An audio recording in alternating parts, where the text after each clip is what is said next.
L'énergie jusqu'à hier, presque jusqu'à aujourd'hui, c'est quoi? C'est le charbon, c'est le pétrole, c'est le gaz. Mettons, on sait tous que c'est extrêmement polluant. C'est même plus que polluant, c'est étouffant. On dit gaz à effet de serre, ça nous étouffe. Et puis, coup de chance, au même moment, on découvre qu'il y a plein d'autres types d'énergie qui, elles, ne sont pas étouffantes. Le vent, le soleil, les mouvements de la mer, l'écoulement de l'eau. Bon, et ça impacte votre pays comment? Mais toutes les cartes vont être redistribuées. En 2040, 2050, c'est fini. Cette richesse-là, elle est disparue, le pétrole et le gaz. Et la richesse, ça sera le vent, le soleil, le mouvement de la mer, l'écoulement de l'eau. Là, le Maroc a des cartes à jouer. Ah, comment les jouer? Comment y aller?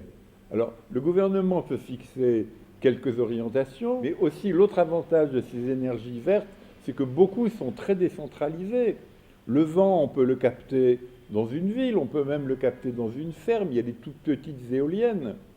Le solaire, on peut presque le capter chacun d'entre nous. Un panneau solaire peut avoir la taille de mon gilet, ça peut être tout petit. Donc, cette énergie verte, elle va bien aussi avec la décentralisation. Si on peut décentraliser la production, on peut décentraliser la consommation. Un gouvernement peut se dire, bon, moi je prends 3 grandes décisions très grosses, puis après pour le reste, je ne rentre pas dans les détails, on les verra. Et qui va les voir? Une bonne idée, c'est d'avoir un régulateur.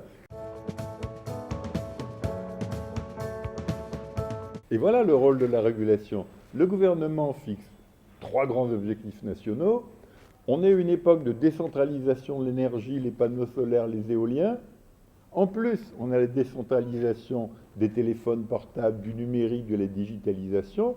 Et le régulateur fait venir toutes les parties prenantes, tout le monde peut donner son avis, et on cherche une voie qui combine les intérêts de tout le monde, de toutes ces unités décentralisées, avec les grandes entreprises du secteur et les objectifs du gouvernement. Vous allez me dire c'est idyllique, oui, c'est idyllique, mais nous rentrons dans un monde idyllique, c'est le 21e siècle. C'est pas moi qui le ferai, c'est vous.